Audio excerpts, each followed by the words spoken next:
After all the recent updates and changes, the LMGs have slipped through the cracks a little bit inside Warzone. So in this video, we're going to go over what are the 5 best LMGs you should be using inside Warzone right now. If you enjoy weapon stat breakdowns, weapon comparisons, and overall tips and tricks for Warzone, don't forget to subscribe to the channel as we're trying to reach our goal of 10,000 subscribers. And also click that link in the description down below and subscribe to our second channel. We do post extra content over there as well. But like I said, this video is all about LMGs inside Warzone and which ones are actually viable at the moment. So kicking this list off, and one that might actually surprise you, we've got the SA87. And this is an LMG I've actually used myself for quite a while, and this is basically the CR56 AMAX of the LMGs. This gun is pretty difficult to master, but if you can master this gun, you can actually do extremely well with it. And a good thing about the SA87 over the AMAX is that you actually get better bullet velocity values because this is an LMG and not an assault rifle. So for the best class setup for this gun, you do want to use that monolithic suppressor for the sound suppression as well as the damage range.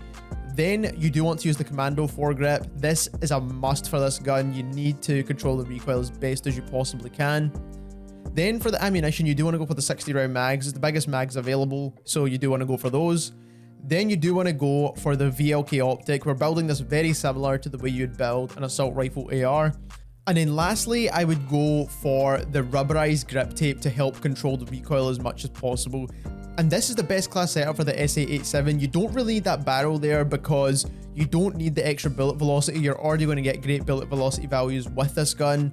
And on top of that, all of these attachments control the recoil as best as possible. So the monolithic suppressor helps with recoil, the VLK optic helps with recoil, the rubberized grip tape helps with recoil, and the commando foregrip also helps with recoil. And then we're just adding on those 60 round mags there as well. And overall, this is a great setup to use in Warzone. From one extreme to the other, and at number 4, we have the Finn LMG.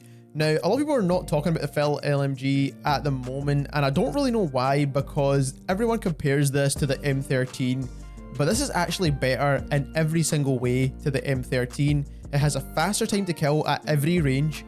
It also has a better recoil pattern. This goes vertically upwards, whereas the M13 actually goes upwards and to the right.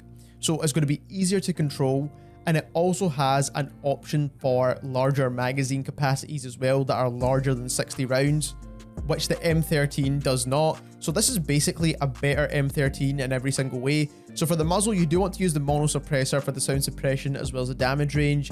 Then you do want to use the long shot advantage barrel for the bullet velocity, the damage range, and the recoil control. The adverse barrels do give you a con to recoil, so you do want to use the long shot advantage barrel. We're going to be using this gun for longer distances. You could get away with the iron sights on this gun as well because they are relatively clean.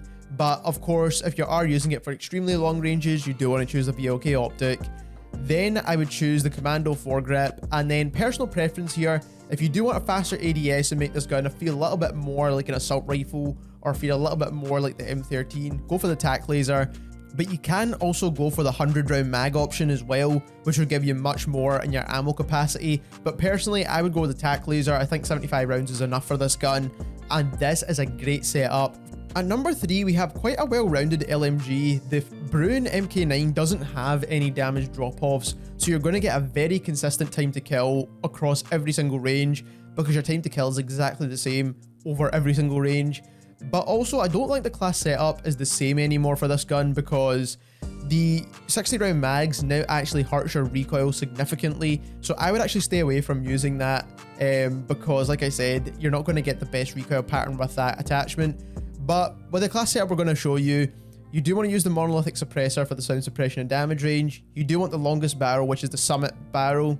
You do want the VLK optic on here as well. This is going to help control recoil a little bit too. Then for the underbarrel, you want the commando foregrip. And then lastly, I would go with the tac laser, and this is going to help with your ADS and aiming stability. Now, if you do want the BRUIN to feel more like an AR, then you can definitely use the 60 round mags. It's still a good attachment because it gives you overall mobility bonuses. But like I said, this is only going to be useful to medium to long-ish range. If you're trying to get the furthest damage range possible out of this gun, then you do want to use the standard magazine attachment. At number 2, we have the Stoner LMG. And what is good about the Stoner is that you actually get cold war movement with this gun, So if you do want an LMG that moves pretty quick, is accurate, and you could deal good damage at medium to long range, then this is a great option for you. So for the suppressor, you do want the agency suppressor. This is going to allow you to get the maximum range out your gun, as well as control the recoil a bit. Then for the barrel, a lot of people would choose the task force barrel, but I do believe there are two options here.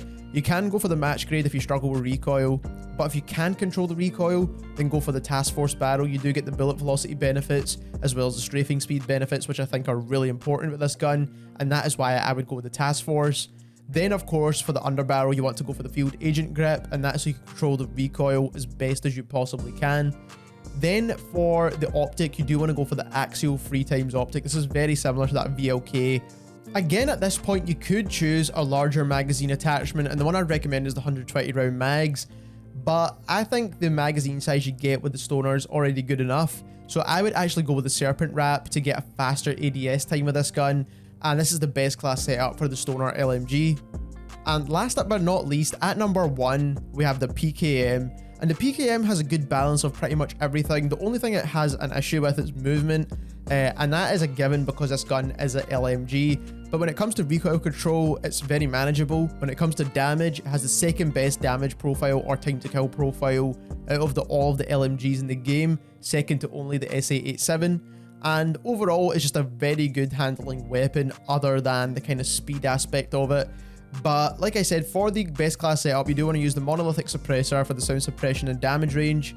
For the barrel, you do want to use the extended barrel. This is going to help with recoil, bullet velocity, and damage range. Then for the underbarrel, you have to use the snatch grip. This is the best attachment for the PKM. It helps with recoil as well as aim down sight speed. Then you're going to go for the tack laser as well to help with the aim down sight speed even more. And then lastly, you do want that VLK optic on there to help you get a better, cleaner sight, and it also helps with recoil control as well. And that is the best LMG currently inside Warzone at the moment. If you enjoyed this video and you learned something new, don't forget to subscribe to the channel as we try to reach our goal of 10,000 subscribers, and click that link in the description down below and subscribe to our second channel as well. And thank you very much for watching.